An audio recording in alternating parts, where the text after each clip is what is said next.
Почитувани гледачи, ве поканувам да проследите уште едно издание на емисијата Профит.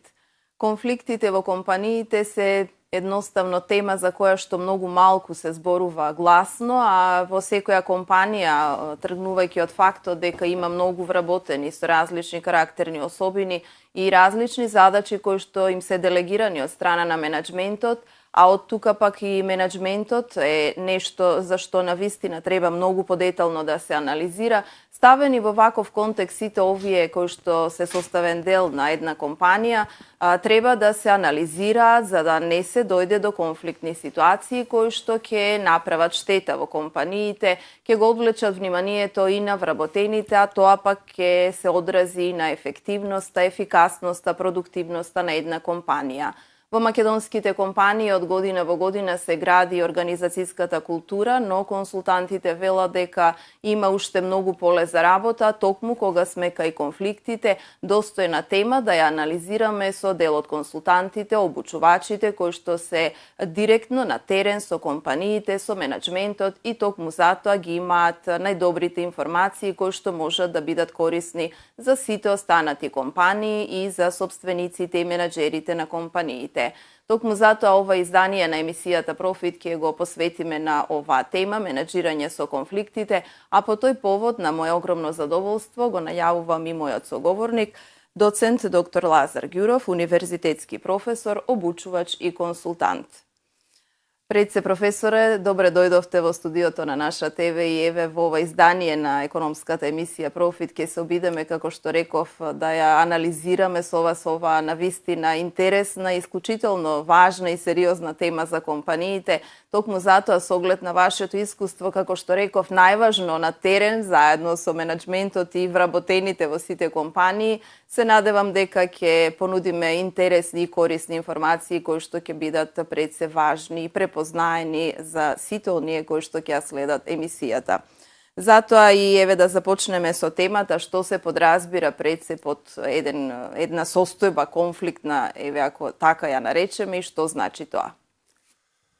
Најпрвин да ви честитам за изборот на темата, затоа што сметам дека конфликтите се една тема во Македонија која што многу малку е разработувана, а е толку многу потребна. Не мора многу да анализираме за да се свртиме околу нас, да видиме дека живееме во едно општество кое што е во некаква латентна конфликтна состојба, или за Балканот како регион се мисли дека е таков. Не мора многу да анализирате, да се свртите околу себе. Нема семејство кое што со роднините, со сите роднини функционира. Нема влез во кој што сите станари меѓу себе функционираат. Така да е нешто што треба да се отвори како тема, да се анализира и на многу корисен, практичен начин да се дадат насоки за да истото се надминува. Впрочем, и во македонските компании, ако се излезе на терен малку подлабоко и се влезе во компаниите, ќе се види дека има многу компании кои што надворешно продуцираат резултати и изгледат успешни. Но ако влеземе малку подлабоко во внатрешното функционирање, ќе видиме дека состојбата не е толку идеална како што тоа изгледа од надвор. Ти успеваат на некаков начин да го продуцираат резултатот, но односите внатре, релациите, енергијата, состојбата во која што функционира компанијата не е на нивото на кое што треба да биде. Сега да се вратам на прашањето. Прашањето беше што подразбираме под конфликти. Конфликтите по дефиниција се состои во кој што две страни имаат или мислат дека имаат различни цели, различни перцепции, различно гледање на работите. Сега тука е важно да се напомене дека во дефиницијата има две состојби. Имаат и мислат дека имаат. Значи кога имаат различни цели и кога мислат дека имаат различни цели, зашто голем дел од конфликтите не се конфликти. Тоа се само недоразбирања, нејасно искажани задачи, недефинирани улоги и после настануваат состојби што личат на конфликти, ама не во суштина нема различност. Значи, интересна е темата затоа што многу пати ние именуваме за конфликти нешто што во суштина нема различност. Што не се разбрало добро, можеби само. Да, не е разбрано, не е искомуницирано, не е дефинирано однапред и настануваат одредени состојби кои што личат на конфликти, дури се развиваат како конфликти, ама длабоко во себе немаат различни цели. Така да првично да разграничиме дека постојат два вида на конфликти. Ситуации кога две или повеќе страни имаат различни цели или две или повеќе страни мислат дека имаат различни цели. Зашто во 70-80% од ситуациите е ова второто. Сега доаѓаме до она што е многу важно, поради што можат всушност да се случат конфликтите. Еве малку тука да објасниме. И во причините за конфликтите пак ќе се држиме до тие две групи, кај што има различни цели, кај што нема различни цели. Кај што има различни цели. Конфликтите може да произлезат од тоа што постои меѓузависност. Вие треба нешто да одработите, после тоа треба јас да го продолжам. Ако вие тоа не го одработите добро, ми го предадете половично завршено, јас сум незадоволен, треба да работам дупло. Значи, меѓузависноста помеѓу вработените. Ограничени ресурси. Има едно службено возило, вие треба да дојдете на пат, јас треба да одам на пат, и мене ми треба, и на вас ви треба. Имаме конфликт, кој ќе го земе возилото. Начинот на кој што ќе го решиме е начинот на кој што ќе се решава конфликтот. Значи, ограничени ресурси, меѓузависност, различни цели, неодговорност на некој вработен, значи дадена му е задачата, не е направена. Се враќа, задачата не е направена. Веќе ние очекуваме да е направено, имаме ситуација кај што тоа треба да се надмине. Некои вработени не се способни да извршат задачата, а се нафаќаат да ја завршат. Значи тоа се онаа група на конфликти кои што на вистина имаме различни цели. А во другата група кај што изгледа дека постои конфликта може да е нејасна структура, нејасно поделени задачи, нејасни правила како се функционира. Некаков негативен критицизам, начин на кој што се кажуваат работите, па вас ви сметат и веќе имате отпор да комуницирате со тој човек. Затоа што начинот на кој што комуницира нема ништо конкретно во содржината, ама има во начинот на кој што го прави муабетот. И сето тоа создава навидум конфликтна ситуација, а во суштина нема различни цели. Значи, така би можеле да ги осознаеме причините.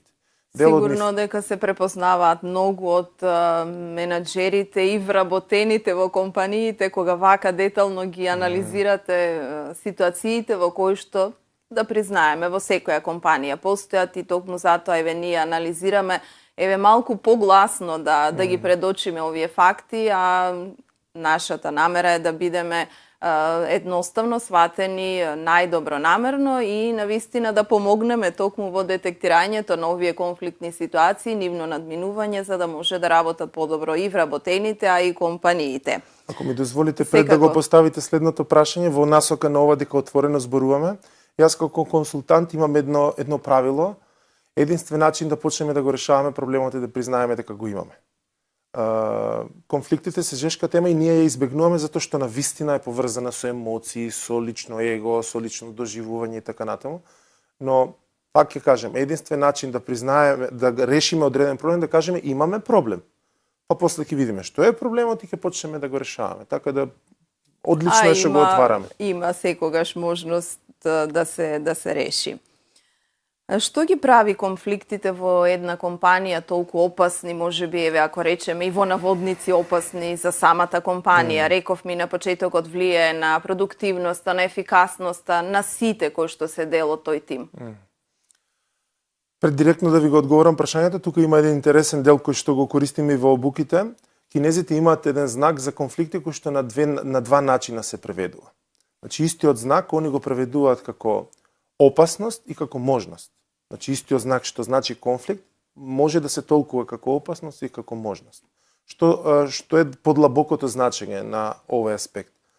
Конфликтите се многу специфични ситуации кои што се голема опасност за организацијата во која што тие се случуваат. Значи, тие може да направат организацијата да се распадне, може да направат внатре да почнат големи тензии, недоразбирања, подметнувања, на вистина да се случи дури крајната фаза на конфликтите, иако таа ја контролираат менаџерите, и физичка пресметка, меѓутоа вербална пресметка, психички притисок постојано се прави.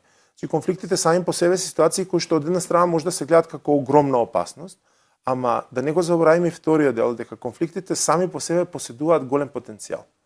На што се мисли? Ако јас направам одреден план и го доставам на вработените, и дел вработените кажат планот не е добар, ние веќе имаме конфликт. Планот е тука, јас мислам дека е добар, тие мислат дека не е добар.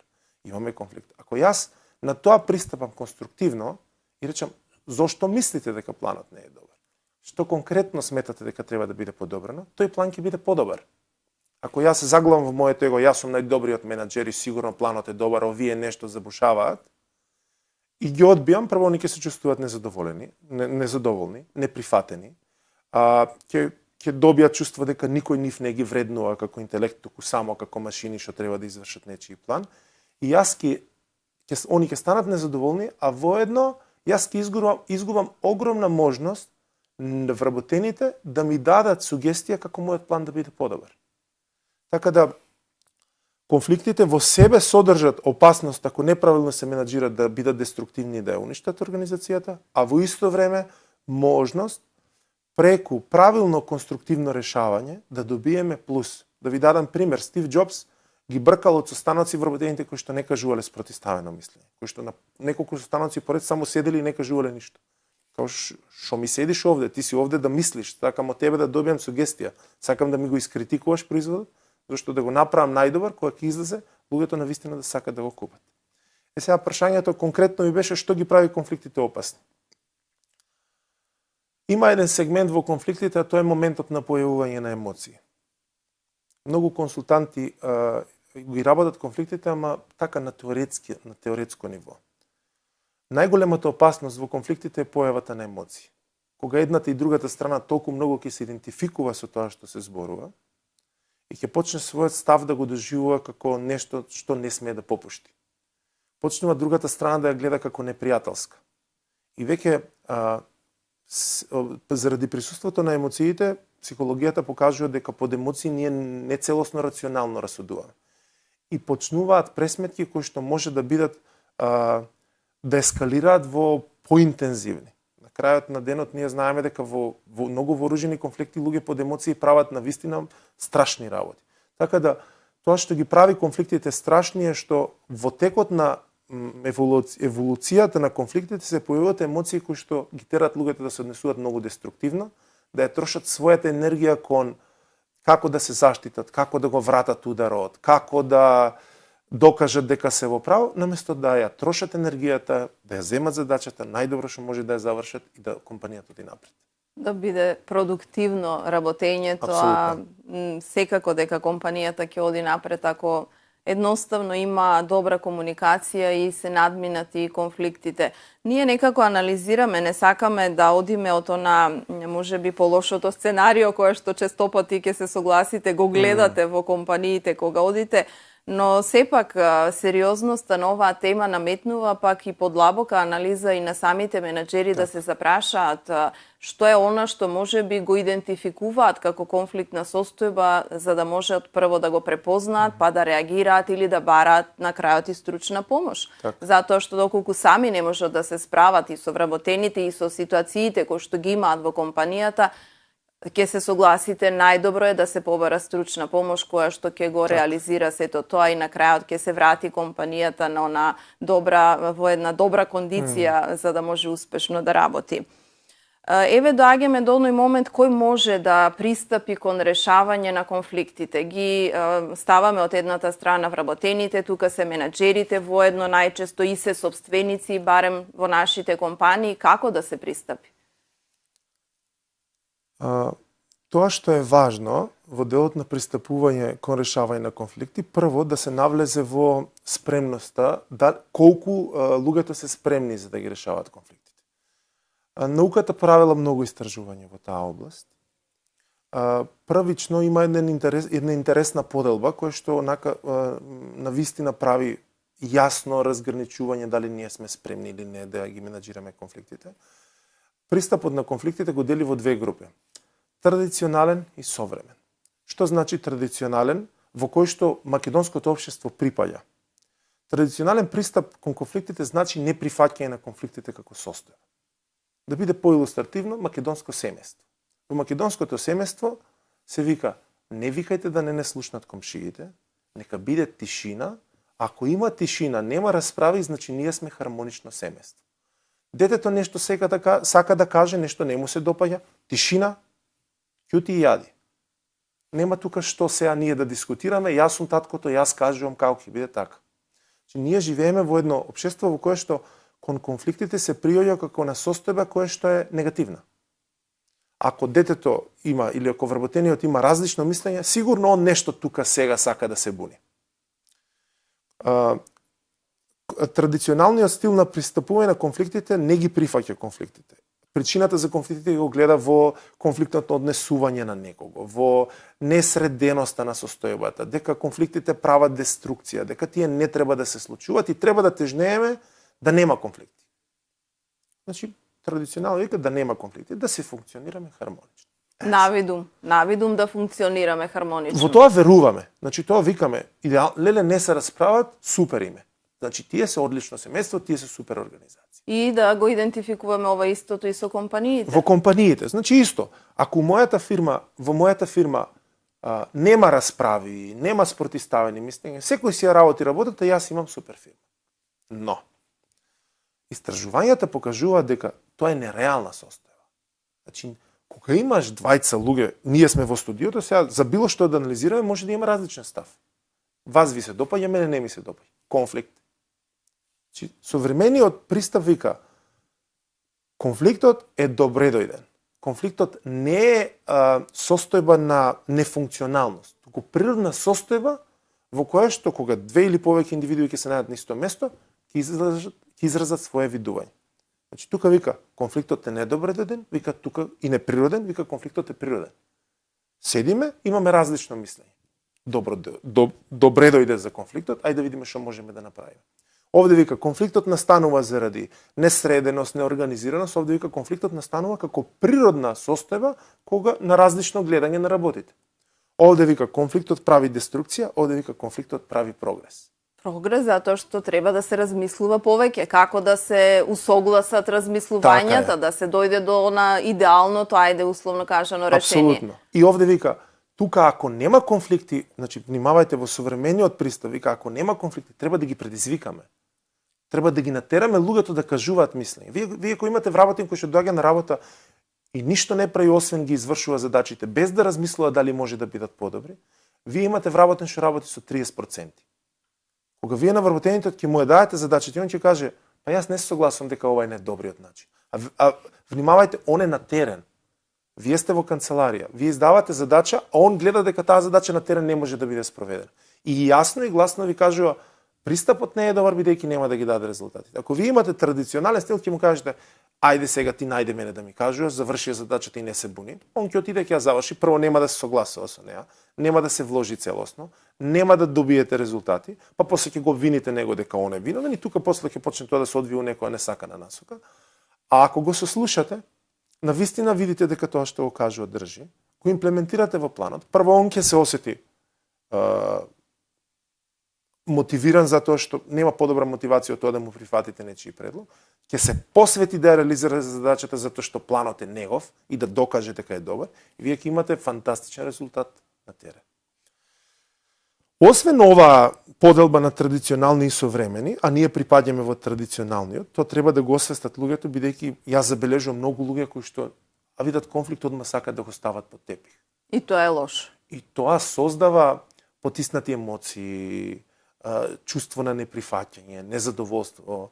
Како во компанија... И не е извршена докрај задачата тоа како што треба. Тоа е резултатот. Веќе луѓето се незадоволни, не сакат да работат, не ги прифаќаат задачите, енергијата ја трошат како што кажавме на друго и немате продуктивност. Прво нема мотивираност, нема желба за одење на работа. Атмосферата е напната, да помине тензична. денот, да дојде часот Апсолутно. на заминување и тука завршува приказната. Замислете, вие имате 10 вработени кои што работат со 30%. Значи вие како да имате тројца вработени.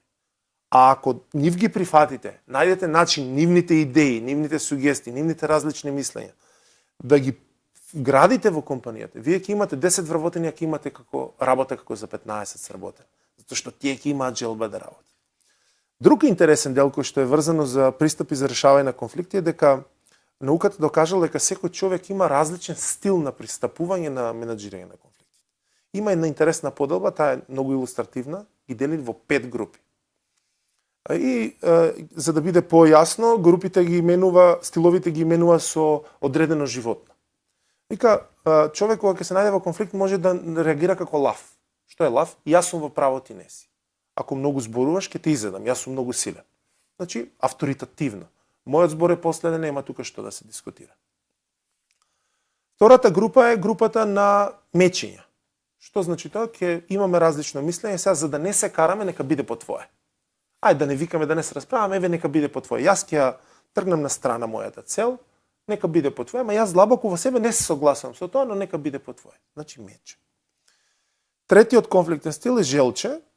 Тоа обично вработените го прават после неколку обиди, се повлекуваат, не ги интересира ништо. Ни релацијата, во една апатија влего. Конфликт, што дае, било кој нека го решава, не ме интересира. Јас моето ќе си го правам, колку да ја земам платата.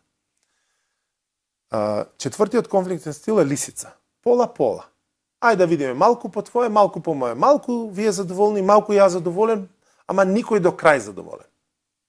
И петиот конфликтен стил е буф, кој што се обидува на конфликтите да приоѓа на начин на кој што ќе најде вин-вин солуција, во кој што сите страни ќе бидат задоволени.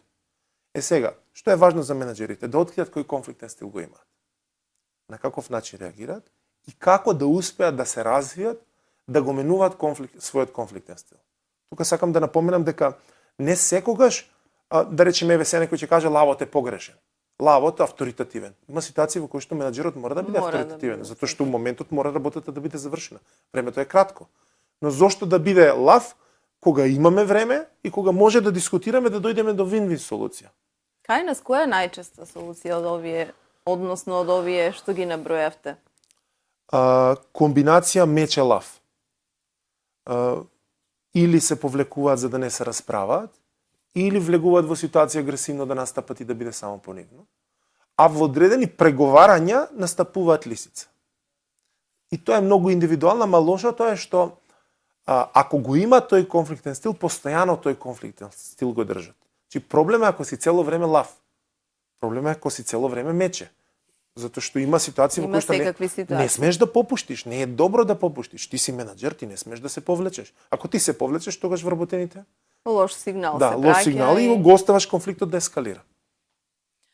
Еве тука ќе направиме малку пауза за да дополниме со уште некои статистички податоци, а подоцна ќе се фокусираме повеќе на менаџерите во нашата анализа.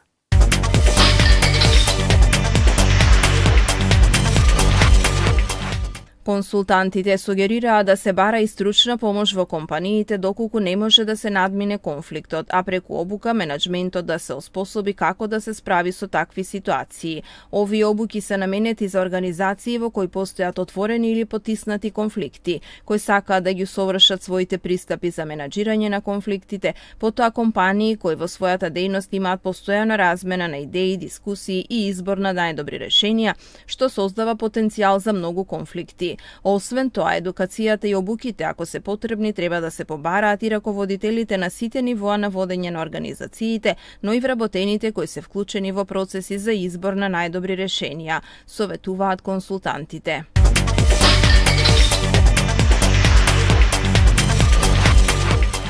Професор Ѓуров, каде е менаџментот кога зборуваме за менаџирање на конфликтните ситуации во компаниите и кога постојат всушност такви во една компанија? Старите рекле,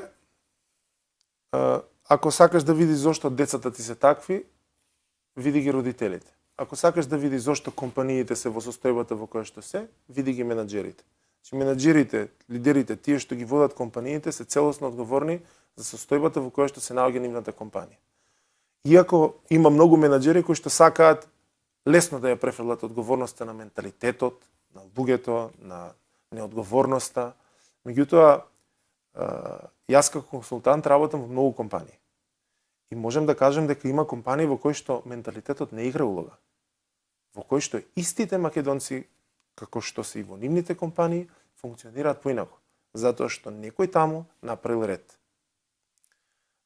Менаџментот има клучна одговорност за тоа како компанијата работи во сите сегменти, вклучувајќи го и тоа дали има внатре латентни, потиснати или отворени конфликти. Што е улогата на менаџерот? Улогата на менаџерот е прво да направи јасни правила за игра, јасна структура. Македонија е општество во кое што има економијата ја водат малите и средните предпријатија. И тоа се обично предпријатија кои што биле мали, човек, фирма или неколку луѓе, и полека пораснале. Јас имам една теорија што ја нарекувам големиот скок. Кога малото предпријатие ќе порасне доволно да веќе мора да се разграничат нивоа на менаџмент. Едноставно, газдата, собственикот, не може да биде и шофер, и магационер, и сметководител, и да преговара со деловните клиенти на повисоко ниво. И тука се појавува момент кај што тој треба да си се одвои и да делегира одговорност. Вообичаено ваквите компании, пошто се развивале спонтано, немаат јасна структура. Или имаат некаква структура, но има многу преклопување. Еден вработен работи 3-4 улоги. Работи едно и друго и трето, и тука има многу преклопување. Задачите се прават многу спонтано. Нема дефинирани јасни правила. И сега во таа желба да се сработи настануваат многу недоразбирање. Тука менаџерите првата работа што им е потребна да сватат дека се наоѓаат во таа фаза. Да седнат, ако не можат сами со стручна помош, да дефинираат јасна структура. Јасни нивоа, јасна одговорност, јасни правила на функционирање. Таму кај што има можност, јасни процедури. Како се зима службеното возило, како се враќа. На кого го даваш клучот. Да не биде после 3 недели да сватиме дека возилото е оштетено, ама 5 души го користеле, сега не знаеме кој го оштети. Значи менаџерите прво имаат улога да постават јасна структура. После тоа, ако не знаат да поработат на себе, да ги подобрат своите вештини, да почнат да применуваат современ стил на менаџирање на конфликти и потекнување на истите. Кога ќе се појави различно мислење, да не веднаш настапуваат како лав, да го прекинат тоа, ајде да не се расправаме, што е ова викање, доста веќе, ајде на работа. Или пак да испорачаат казна. Или Зошто има и такви ситуации кога менаџерот испорачува казна на вработените кои што можеби само го изразиле своето мислење, а тоа патем било различно од она што било делегирано како задача или пак од мислењето, ставот на менеджментот. знаете како? Јас многу ги жалам тие луѓе. Затоа што навистина не од аспект на сарказам, туку многу им е тешко. Да водиш компанија во општество во кое што навистина луѓето немаат работни навики, во кое што луѓето навистина немаат стекната одговорност, принципиелност, со честни исклучоци, е тешко да се справиш, посебно во една економија која што не е стабилна, која што трпи многу влијанија. И на луѓето кои што водат им е најтешко. Од една страна тие се обидуваат да обезбедат плата, да ја развијат компанијата, од друга страна луѓето под нив, според нивното видување, не во целост ги извршуваат задачите, по уште и мани и наоѓаат. Значи, знаете, тие ја немаат способноста, а се под голем притисок. И им е многу тешко. Јас ги разбирам во целост, зашто со дел од нив многу работам, но она што треба да знаете дека сепак тој што се нафадил да води компанијата мора да ја сноси одговорност и за него нема оправдување. И мора да се едуцира Тоа е следниот особено. чекор. Да сватат дека не знаат да ги менаџираат конфликтите, а не да ја префрлаат вината на тие што ја прават. И сега, во делот со казните, тие од немоги го прават тоа. Што не знаат што да направат, сега има конфликти. Ова ќе трае и трае. Казна за да се замолчи. Да, тоа ќе направи на краток рок да се замолчи. Може би на долг рок да се замолчи. Но тоа ќе создаде незадоволство и кога во компанијата ќе остане конфликтот, тој тлее, тој работи. Работи внатрешно, подкожно да речеме, како инфекција. И тој како еден организам, ако ние имаме инфекција без да знаеме дека има, таа ни го нарушува имунитетот. Чувствуваме слабост, слаба енергија, незадоволство. Така и компанијата станува болна. Латентна болест која што внатре си работи. Тие кога ние нема да ги гледаме, ќе си враќаат, ќе се удираат меѓу себе, ќе се повредуваат психички, на било каков начин, ќе се местаат. И тоа ќе излезе компанијата да си ја троши залудно енергијата за внатрешни борби, наместо да освојува нови пазари. Сега ги ставивме во нашата анализа менаџерите во фокусот. Каде се сега вработените? Како влијаат пак ваквите конфликтни ситуации на вработените, нивната продуктивност, желбата за работење, за иницирање на нови предлози, се она што всушност ќе направи подобра компанијата? Во 2008 година е направено обемно истражување во Америка во кое што е проверено како навистина присуството на конфликтите влијае на продуктивност. Таму е докажано дека отсуството на конфликти и изразеното присуство на неконтролирани конфликти драстично намалува продуктивност. Значи, ако луѓето не зборуваат, не се спротестуваат, не кажуваат, тие веројатно не работат. Или, ако нема некој што ќе го менаџира конфликтот, во компанијата ќе настане буквално преголема фокусираност на конфликтите и загушување на работната атмосфера. Тоа што се препорачува или таму кај што се лоцирало дека има најдобра ефикасност и најдобра продуктивност е доколку во компаниите постои средно ниво на конфликти и истите се менаџираат конструктивно. Чи се препорачува луѓето да кажуваат различно мислење, да се охрабрат да кажат тоа не е добро, јас не се согласувам со стратегијата што имам. Јас не мислам дека на ваков начин треба да продаваме. Јас не мислам дека ова треба да биде амбалажата на производот. Тоа не значи дека вработениот е против компанијата, против менаџерот, против она што е. Тоа значи дека вработениот мисли. Тоа значи дека вработениот... Ова е многу важно да го препознаат менаџерите и токму затоа еве малку го потенцираме, значи треба да ги доживеат вработените дека се заинтересирани за работата, за компанијата, ја чувствуваат како своја, чувствуваат припадност кон компанијата, што само може да донесе многу добро работење и продуктивност. Значи треба да се препознае кога вработениот навистина дава конструктивни предлози, иако можеби па некогаш и начинот не му е добар. Значи, некогаш не знае добро да го каже, да па го малце, каже секако. Зашто, нели, кај нас... Сите се различни сепак. Едно што се различни, друго живееме во традиционален пристап во конфликти, потиснати, дома кјути, и сега он која ќе каже малку поенергично, па жестоко збори вработениот, и тука треба да се одвои што тој прави од тоа како го прави. Ние треба да задржиме да кажува, ама да го едуцираме како да го кажува. Сега тоа може да го направи само менаџер што тоа го знае. И да се препознае дека тоа е најдрагоцено. Најдрагоцен вработен е вработен што мисли, не вработен само што работи. Вработен што живее со производот. Вработен што е подготвен да каже предлог и да се вклучи во процесот. Не е лесно, пак ќе кажем, тоа вака го кажуваме теоретски, ама кога ќе седнеме на состанок кога 5 души ќе почнат да дават мислење, тие не се сослушуваат, почнуваат да се надвикуваат, почнуваат да се доживуваат дека ако не го прифатиш предлогот, си ги повредил, а кај нас многу работите лично се доживуваат, ќе настане хаос. И заради тоа, менаџерите, тишина. Сега, тоа што е нивен предизвик, они да се оспособат, кога ќе се отвори масата за предлози, кога ќе дојдат различните мислења, тие да имат способност да препознаат на кого како треба да реагираат, како да ја водат дискусијата, како да постават правила на комуникација, како да им помогнат на вработените да научат конструктивно да кажуваат.